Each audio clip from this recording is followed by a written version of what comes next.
Nakakatulong sa engagement natin ang panunood sa kapwa natin para support na rin, para maibos tayo ni Meta, kaya magtulungan tayong lahat. Gusto kong liwanagin ito sa inyo. Yung pagtulong natin na suportaan yung kapwa content creator, choice natin yon. Asample lang, hindi ka interesado dito sa video ko, pero gusto nyo akong tulungan. Sige nga, panoorin ko na nga lang itong video ni Idol. Mag-iwan lang din ako ng bakas, tapos mag-comment na rin ako. Tapusin ko itong video niya, magbigay na rin ako ng star sa kanya para makatulong ako sa kanya. Or, nanonood kayo dito sa content ko, nag-comment kayo, tinapos nyo itong video ko, nag-iwan kayo ng stars dyan, kasi nga nagustuhan nyo yung content ko. Yung pagtulong natin sa kapwa natin, normal talaga yun sa Pilipino, kasi nga matulungin nga tayo eh. Kaya nga tayo minsan, di ba, naabuso sa sobraang kabaitan. So, choice natin kung tumulong tayo, kung ano man yung hangarin natin. Wala tayong pag-usapan ito. About dito sa engagement, ibang usapan to.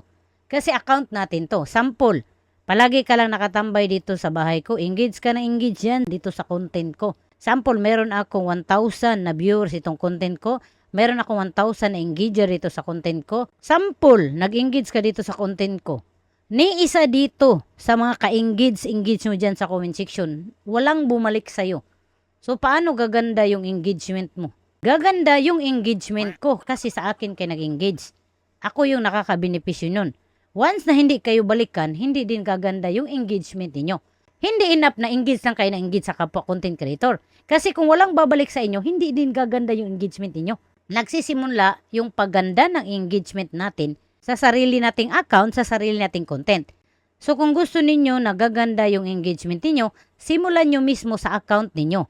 Pagandahin yung video para maraming mag-engage para gaganda yung engagement ninyo. About dito sa ibuboost ni Facebook, ni Meta, yung account natin, yung content natin, kapag palagi tayong nag-engage sa kapwa ating content creator. Same thing din. Palagi kayo nag-engage ito sa akin, palagi kayo dito nagtatambay sa account ko.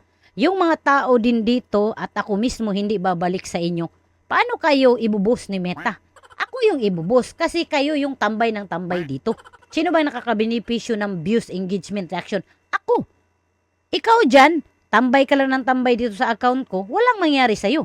Kung gusto ninyo na i-boost ni Meta yung account ninyo, yung mga video ninyo, magsimula din kayo sa account ninyo.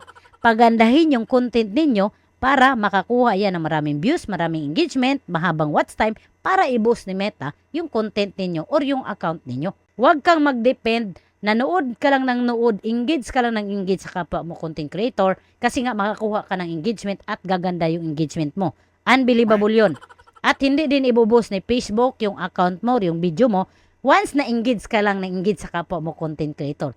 Mas lalong unbelievable yun. Gaganda yung engagement ng account mo or yung mga video mo, ibubos ni Facebook yung account mo mismo or yung mga video mo sa pamamagitan mismo ng account mo or yung mga ginagawa nating video. Simulan natin mismo sa account natin kung gusto natin na gaganda yung engagement natin at ibubos tayo ni Facebook sa mas marami pang tao. Sana may natutunan. Pwede niyong i-share itong video ko.